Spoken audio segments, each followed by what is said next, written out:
So I'm calling this segment Advice for Entrepreneurs. Advice for Entrepreneurs. So every week, man, I'm going to bring people like you, influencers, winners, doers, entrepreneurs, business owners, to a format like this, ask some questions, and the motivation is to inspire others to achieve the same or possibly do anything better. So I love it. I know a lot of people, man. I know millions of people. You're the first person I call on, brother. You're the first person I call on. Very humbling. Very humbling. Yeah, man. So real quick, to everybody out there in the internet world, this is my dear friend. He's like a brother to me. Matthew Welsh. I call him Matty. Matty is in financial services. He is somebody that I would consider very successful in all the stuff that he's done and have achieved thus far. I know he's only at like a fraction or a percent of what he's going to become. So, Matty, you want to give us a quick background about you, who you are, what you do, and yeah. Yeah, absolutely. Well, my name is Matthew Welsh. Thank you for the introduction. Also, just want to say thank you for having me on. Your show. I'm super excited to be here. Mike, you're one of my best friends growing up as well, and I'm just so excited to see Limelight Media and Marketing just explode the way that you guys are. Thank you, man. Especially from where you guys started to where you guys are now. It's just absolutely phenomenal. But once again, my name is Matthew Welsh. I actually run a financial services brokerage here in San Diego. Some of our goals is to open up another 12 offices just this year alone in San Diego, another 50 offices over the next 5 to 6 years. And one of the things is yes, we do financial services, but one of the things that I specialize in is leadership development. I focus on building and developing leaders in order to open up more outlets throughout San Diego, throughout the United States. Okay. Because obviously the more locations we can open up, the more families that we're going to help. Okay, right on. So I want to. So you're successful. You're successful. What? I want to go back. I want to go back to like elementary school. Okay. Okay. I like for me, I'm gonna give you like a little lead in. For me, I kind of found out like some of my potential when I was like 19, 20 when I first started the business, and like right before I got out of high school, I didn't know what I was gonna do. I thought if I could make $25 an hour as a meat cutter, I would be set. So I didn't really have some of these big dreams. Yeah. Like what were you thinking about?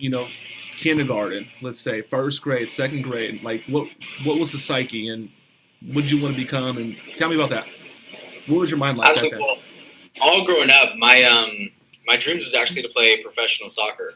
Okay. I played soccer nationally for a little bit, but I played soccer since I was 3 years old. Okay. That was my goal. That was my dreams. That was what I wanted to do with my life. I wanted to be somebody who was known for doing something amazing. Okay. And to be honest, I didn't know at the time that it was going to be entrepreneurship and opening up businesses, but I knew that I wanted to be known for doing something big, for developing that legacy to become a legend. I knew that I would be a part of something that was bigger than me. And at that time growing up, it was soccer. I really wanted to be a professional soccer player. Okay, so is there like first grade, second grade you wanted to be great? Yeah. Okay. Ever since I was little, like I said, I just wanted to be a professional soccer player. I wanted to be somebody. How good were you at soccer? A lot of people, they just go through life and they settle and they're comfortable and they're complacent and they don't really go out and achieve their goals and dreams. And I'm sure you've heard this quote before that most people die at the age of 21. Right. They just don't get around to bury them until 65. Right. So growing up, I didn't really realize it. Like I said, I didn't realize that it was going to be entrepreneurship and building businesses. But I did know that I wanted to be somebody. I did know that I wanted to make a difference, and I did want to be somebody that was known for the difference that I made. Okay, right on. So, how good were you at soccer? I know the answer, but to the people that don't know, how good were you? I was pretty good. Obviously, you could always get better in anything that you do, but I would say I was pretty good. I played on a national level for quite some time, and had a lot of scouts looking at me and different things like that as well. Okay, cool. What kind of student were you? Let's go to like junior high, high school. What kind of student were you? I was a terrible student. No, it wasn't that I was a terrible student. It's just that I didn't believe in education. I just didn't believe in the educational system. Okay. I believe in self-education, personal development. I remember when I was 15 years old, I got introduced to multi-level marketing at 15 years old. And, okay, tell us about that. I started digging into like Rich Dad, Poor Dad, and all these books. And, in Rich Dad, Poor Dad talked about assets versus liabilities, the benefits of being a business owner rather than an employee, building your own dreams, rather than being hired by somebody else to build theirs. And I read those books, and so I started thinking more entrepreneurial minded. And as I was in multi-level marketing at 15, you know, obviously my parents had to sign for me to be in it. I learned in order to be successful, you want to find people who are successful and duplicate what they're already doing. Right. You know, and I looked at a teacher, and you know, a teacher is a very noble position. But I also knew that, you know, teachers are only making around $30,000 to $50,000 per year. Right. And obviously, somebody who makes $30,000 to $50,000 per year, yes, they can give me value, but there's no way that they can teach me how to become successful and be a multimillionaire. Right. If they're not doing it themselves. You know, you can only teach what you're already doing. Straight up. Okay. Best student. I just did enough to get by. Did enough to be able to play sports. Okay. To be honest with you. Yeah. 100%. I on a different note, what's that second place plaque right behind you? Second place. No, I'm joking, man. You still on with me? Yeah, I see you now. Okay. You're Cool. Good. So tell me about, like, I'm gonna come back to, like, your childhood in a second, but tell me like, so you got introduced to multi-level marketing. You started reading books about, you know, personal development, stuff like that. Like, when did you kind of make that decision? Like, you know what, the 9 to 5, the college thing, that's not like really my gig. Like, when did you say, you know what, I'm gonna be an entrepreneur? When did that happen? When did you make Around that decision? 15 years old. 15 years old.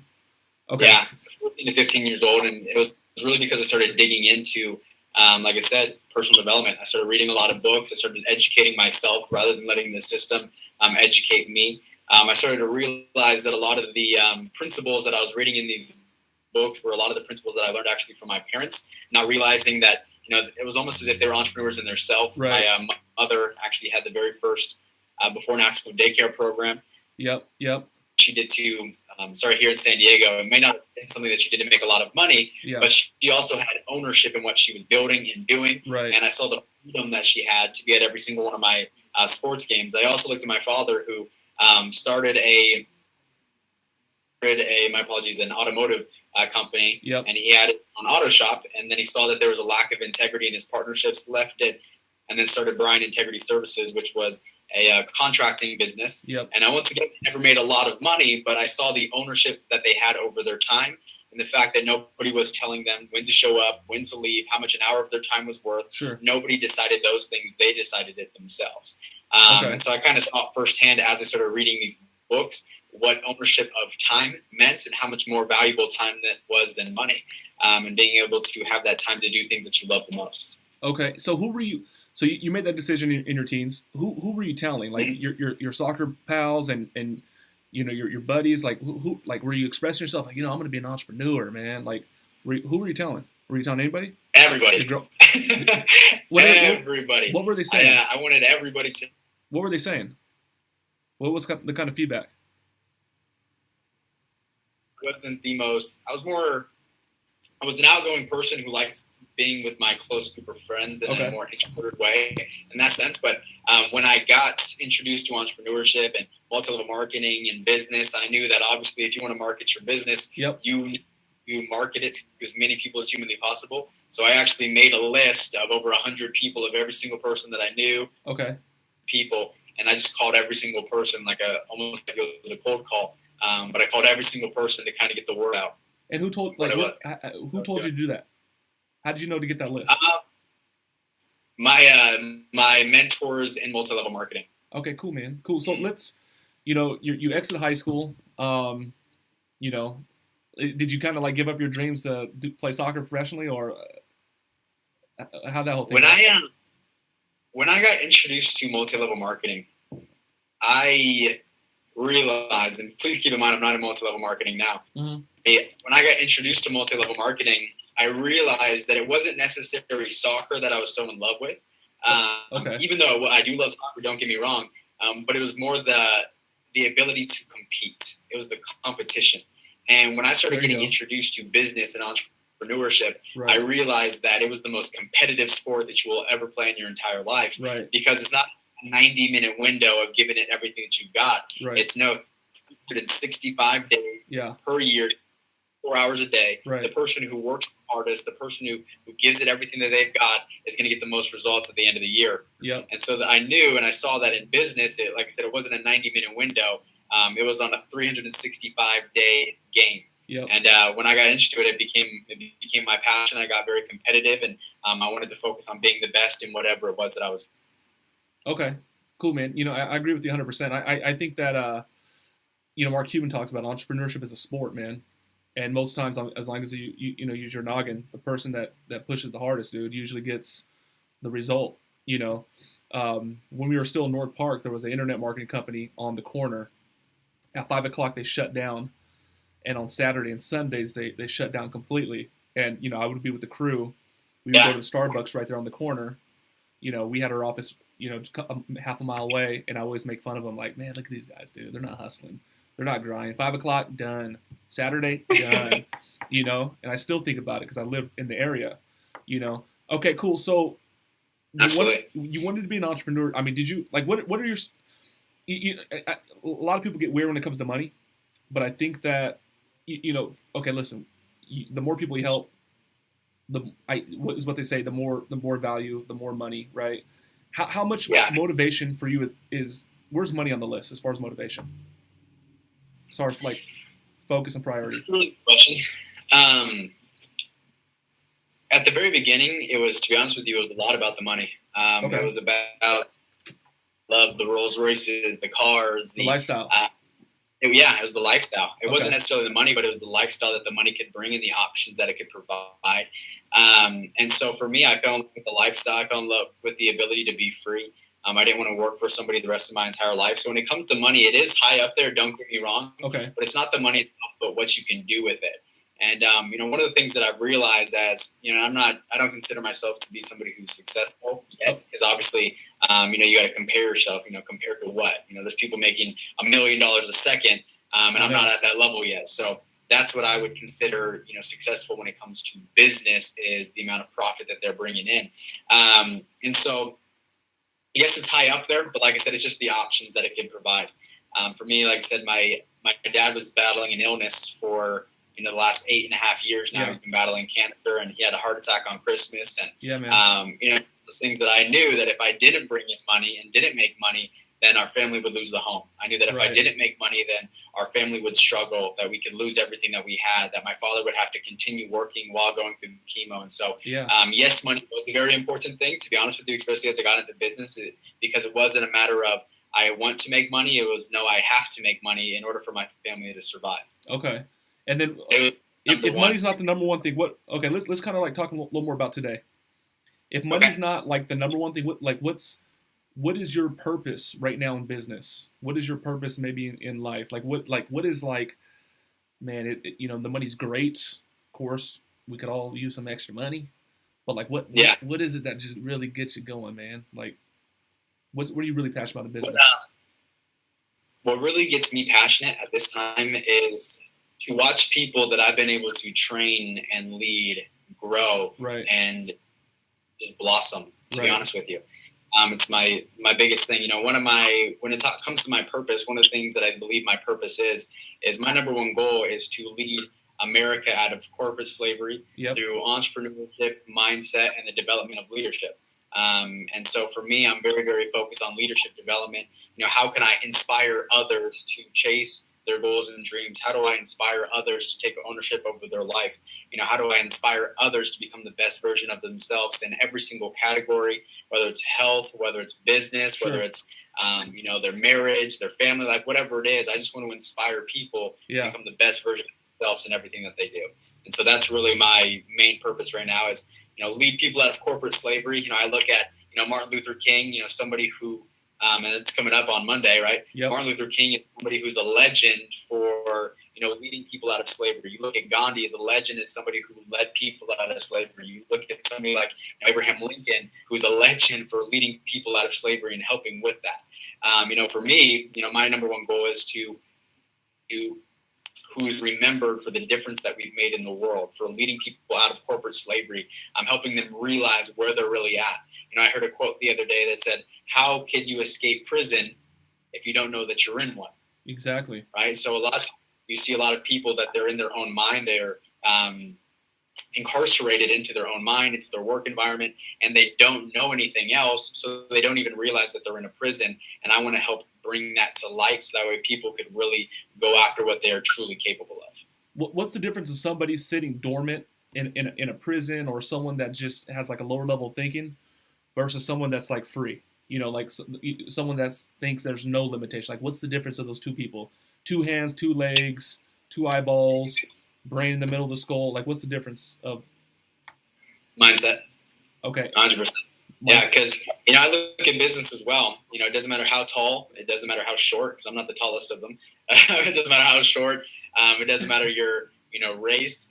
None of that matters. It all comes down to what you put through your mind and the way that you think. Okay. You look at books that have come out like Think and Grow Rich, and right. All these entrepreneurial books, and every single book has one thing in common. It talks about changing your thinking. Okay. Because if you can to change your thinking, you'll change your life. And so one of the things that separates the people who have settled from people who are world-class thinkers is their mindset. Right. One person thinks from abundance. One person thinks from scarcity. One person plans paycheck to paycheck. One person, plans for generations to come. Right. And so the difference in mindset, I think, is what truly separates them. Is there strategies? Is there exercises people can do to strengthen their mindset? Absolutely. Hey, Matthew. Is, I never been a leader. I never played sports growing up. I'm an introvert, man. Like, I don't know if this would work for me. Like, what do you tell somebody like that? Like, how do you help somebody like that? Well, number one, they got to get out of their own head. You just said some of the things that you just said that you're never this, or that's not me. Right. Well, for me, I battled a lot with growing up with anxiety. I used to have really bad anxiety attacks. I had 72 absences per semester. Wow. The reason soccer became my passion was because it was my outlet. It was a way for me to escape. It was the only place that I felt comfortable. It was the only place that I felt at peace. And so one of the things that I had to do, because like I said, I used to experience anxiety attacks all the time, I had to train my mind I had to train myself through self-talk. So for instance, a couple of things that I started doing is I read a lot of books, number one, because what goes through you sticks to you, and whatever you think about. So I actually eliminated all negativity. Anything that was negative, I didn't allow it to go through my mind. I got rid of, TV shows. I got rid of associations that were not uplifting. Okay. And I made sure that my mind was positive and something that was going to help get me closer to my dreams, because I knew that if it was going through my mind, it was going to stick to my mind. And then whatever you think about comes about. And so I knew that it all came back to my mindset. And so I focused on personal development, books, things like that. Another thing that I did to help reprogram my subconscious mind is I have affirmations. Okay. I have a list of things that I tell myself every single morning. Wow. And every single thing. And I look myself in the mirror every single morning, the first thing when I wake up, and I tell myself the things that I'm grateful for. I tell myself who I am, what I believe, what I'm going to accomplish, what type of person I am. Yeah. And I do that every morning and every night. And I begin to control the beginning of my day, and I begin to control the end of my day. That's strong. And if you can control the beginning and the end, the middle will work itself out. And so I learned to reprogram my mind through self-talk. Right. Yeah, 100%. Okay, cool. So we'll wrap up like a 5. I want to ask a couple more questions. Then I want to just kind of just do, you to spit for us and just tell us what you would recommend, suggest to inspiring entrepreneurs. But real quick, how important is sales in entrepreneurship? How important is sales for what you do? Sales is important in everything that you do in life, right? Okay. I think so often in times, for instance, I sat down with somebody yesterday, and they were telling me like, "Oh, Matthew, I'm not a salesperson." Right. I said, "What do you mean, salesperson?" Yeah. I was like, "Let me ask you a question. Do you ever go out to dinner or anything like that with your significant other?" They go, "Yeah, absolutely." I said, "Have you guys ever been in a situation where you wanted to go to one restaurant and they wanted to go to another restaurant?" They were like, "Yeah." I said, "Well, which restaurant did they go? Which restaurant did you guys go to?" Right. The restaurant that I wanted to go to. I was like, "Well, you just sold them on going to your restaurant." Right. So I put in that perspective because everything that you do in life is selling. You are either being sold or you are selling. And so might as well, take the upper hand in learning to close, learning to sell. It's one of the most important things that you can do. Being an entrepreneur, one of the biggest things is not necessarily selling your product, but selling yourself. Of course. Because people don't buy what you do, they buy who you are. Right. sell a product or a service, you need to also learn to sell yourself. Right. Because once again, people are going to buy you. So very, very important. Yeah. Even in the corporate world, they say that when you go into an interview, sell yourself. Your nice tie. My Gucci coat, man. That's a sell, baby. That's it. Right. Okay. Cool. Damn, man, you look good, dude. You look good. On a side note, man. Honestly, you are one of the most positive people, I've ever known. You're one of the most positive people. You have tons of energy. I mean, your voicemail is uplifting. I can't repeat it verbatim, but it's like, have a beautiful day or whatever the heck it is. Every time I call you, I'm like, hey man, how you doing? Happy New Year, dude. Unfreaking believable, awesome. I got so and so that's getting promoted, or I'm doing this. Or I'm about to go speak on stage in front of thousands of people. I'm over in this city, so I think that has a lot to do with it, man.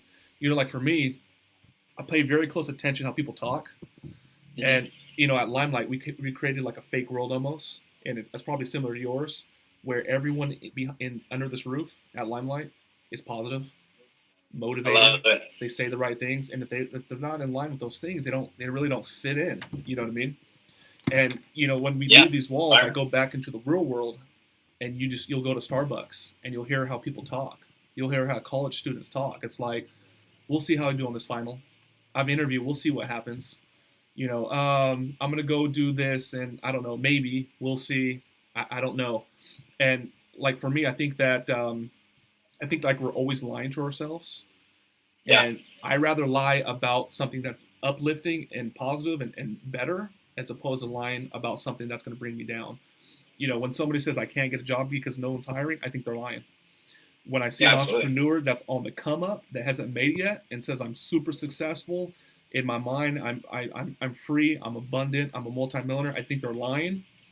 But I think that whatever you listen to is what you create. Just everything you're saying into fruition. So I'd rather lie about the other one. As we wrap up, man, what advice do you have about entrepreneurs, man? Whether it's work ethic, mindset, like I want to start a business, man, and I don't know where to start. I'm a one-man show, but I have some skills. What's the good, the bad, and the ugly of entrepreneurship? Free reins. Well, a couple of things. Number one, I think that it's important to focus on doing something that you love. Right. And in entrepreneurship, you need to work, hours that people are not willing to work in order to get results that people are not going to get. And so you need to do something that you love and that you're passionate about, because if you love it, you're passionate about it, then it's no longer work. You can work 16-hour days, and it's like you didn't even work 2 hours. People always ask me all the time, Matt, how come you work 12 to 16-hour days? I tell people that I work half days every day, 12-hour days. Yeah. And people ask, like, how do you know many hours? And it's because I'm not working. I'm passionate about what it is that I'm doing. And so at the end of the day, I don't feel like I'm working. I just feel like I'm just doing what I love the most, and that's bringing me one step closer to my goals and dreams. Another thing that I would mention, number two, is you need to work every single day like somebody's working 24 hours a day to take it away from you. Okay. And when I say that, I mean that hard work beats talent when talent is sleeping. I may not have been the most talented person on the soccer field. I may not be the most talented person in business. But if there's one thing that I do bring to the table, I would say it's just a ridiculous, sickening work ethic. Okay. While the other guys, resting, taking a break, sleeping, eating, I'm working. While the other guys sleeping I'm working. While the other guys going home early, I'm working. And so if there's another thing that I would bring to the table, I would say it's a sickening work ethic. Number three, I would say if you want to win in business and in entrepreneurship, you got to focus on your personal development. How many books are you reading? Whatever goes through you, sticks to you. Whatever you think about comes about. So you got to make sure that 110% you're reading the books, you're listening to audios. For me, it's January. The first 2.5 weeks of January already, I've already read 3 different books, and I'm right now in the process of reading 2 books that I should finish by the end of this week. And so, just in January alone, there'll be about 4 or 5 books already by the end of this week that I've finished. So you got to focus on your personal growth. Your income grows at the rate that you do. Okay. So if you were not growing as a person, not only in business but in life and in your thinking, then your income is going to be the exact same. It talks about in the book Secrets to the Millionaire Mind by T. Harv Eker. It talks about how you are a thermostat, and if your mindset is at 70 degrees and you make an 80-degree income one month, sure, if you don't raise your identity and your mindset Right, stays at right, 70 degrees, right. the AC's going to turn on. It's going to bring you back down to your level. That's right, Right. man. So you got to make sure that in order to grow your income, you got to grow yourself. Another thing that I would mention is you got to be consistent. Okay. Right. Most people are not consistent. Once again, you don't have to be the most talented. You may not have to be the best speaker, but if you're just consistent, you'll beat a lot of people. Right. One of the things that separates a lot of the middle class from the world class is that the majority of the population, they're not consistent. They say that they're going to do things, but they don't ever do it. They say that they're going to work X amount of hours, but they don't ever do it. Yeah. They say that they're going to this amount of appointments, they don't ever do it. They say that they're going to work 7 days a week, yet you see them 2 days a week. So, or they'll do it for 3 days in a row. They're really, really excited. Yeah. And then one thing happens, adversity happens, and then they stop. And so it's just staying consistent through all of it. And finally, one of the things that I would focus on is focus on impact. And what I mean by that is, if you look at the majority of the population, they're focused on living, paying their bills, they're living paycheck to paycheck. Yep. And obviously, if that's the life that you want to live, there's nothing wrong with that. But if you want to be successful, right? If you want to become world class, if you want to become wealthy, and to be honest with you, like I said, I don't think that I'm successful. I don't think that I'm world class yet. I'm just striving to be there. And this is one of the things that I've learned about successful and wealthy people is that they focus on impact. They're focused on, how can I impact the community? I actually posted a video like this on my Instagram a couple of days ago. They focus on impacting their community. They focus on impacting their country. Their focus is impacting the world. They know that their income is going to be a direct reflection of the amount of people that they help. Right. And so if you want to make a big income, you need to focus on helping a lot of people. How many lives can you change? How can I make a difference? How can I help other people become the best version of themselves? And if you can change your thinking and have a shift in thinking from just making money to focus on impacting the world and making a difference, you're going to see a dramatic change in your lifestyle, a dramatic change in business, and people will also respect you a lot more because the reason for what you're doing is more than just money. And I think that's important as well. It's that integrity side of things. Right. Cool, man. So he's not going to tell you, man, but I'll touch on it. This guy's making money. This guy's making money, dude. And guys, for you guys out in YouTube world, man, he's talking about love what you do. You need to have a ridiculous work ethic. Bust your ass. Work hard, man. I'm tired. He's tired. Who cares? Keep going. He's talking about personal development, reading books, working on yourself. Matt's talking about be consistent, pretty much do what you say. I know people that, they want to do this, they want to do that, and they call, they're like, you know what, Mike, I can't show up on Monday. I need to reschedule. And they don't make that. They're not consistent, man. And it's okay to do it one day, but I mean, could you keep up and keep going, week after week, year, month, forever? Could be consistent. He's talking about impact, make an impact on people, be an influence on people, be an impact on your community, your associates, your family, your friends. And man, I just want to appreciate you. There's one more thing that I would want to mention in there. People think that just because they're young, they can't win in business. Sure. Right? And they think that I'm only 20 years old. Young, age is a limiting factor. And when I say firsthand that age is just a number, age does not determine wisdom. Right. 100%. I started at 19 years old in financial services. By the time I was 20, I was making six figures. Come on now. Just turned 21. Let me put my shades on, man, because you're on fire. Okay. I think it goes back to this. It's a limited belief. I'm only 20 years old, man. There's no way in heck I can do this. Okay, cool, man. So we'll wrap up. Where do people find you, man? What's the Instagram, Facebook? How do people, connect with you? Well, the best way to follow me on Instagram, it's Matty, Matty, __ Welsh, WELSH.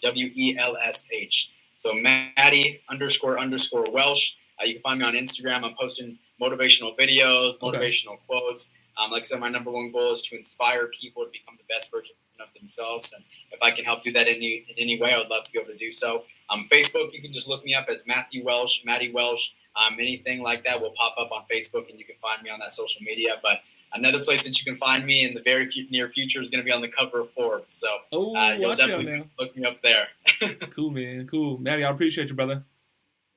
You, Mike. Thank you so much. I love you guys. Love you, dude. Also, just give a shout out to Limelight Media Marketing. This is the best marketing company that you will ever have do work for you. And so if I can suggest anything in the world, and I know this because I have personal friends who are entrepreneurs that I've sent to Limelight Media and Marketing that were just absolutely blown away with what Limelight was able to do. So if I can suggest something, if you're an entrepreneur, you're a business person, you're looking to get websites, marketing, promotional videos, whatever it is, go to Limelight Media Marketing, contact Mike Barron, and they'll definitely take care of you guys. I promise you that. I appreciate you, man. Give me your address. Like I said, you'll check for the shout out.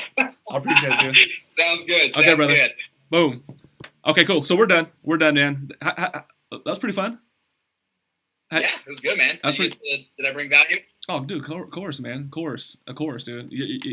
Honestly, I told you already. I've come across maybe 2-3 people that are in not your organization, but within the family, and I tell them I know you, and they're like, "Holy shit, no way." Like I think you just bring a different kind of swag, dude. I think it's because, honestly, I think it's because the result you're getting, but also because your age. Because there's a lot of people on the come up that are 20, 21 years old, and also you have that appeal, dude. You got that ridiculous confidence, and you got the fucking good looks and the hair and the nice dress and the nice smile and all that shit, dude. And you're just a great person. So, yeah, man. Okay, dude. I'm not gonna hold you up, dude. I know how busy you are, so I'm gonna let you jam. And let's connect real soon, bro. Hey, where do I find this interview at? I'm gonna put it on YouTube, but I'm gonna have my guy put like a thumbnail and stuff like that.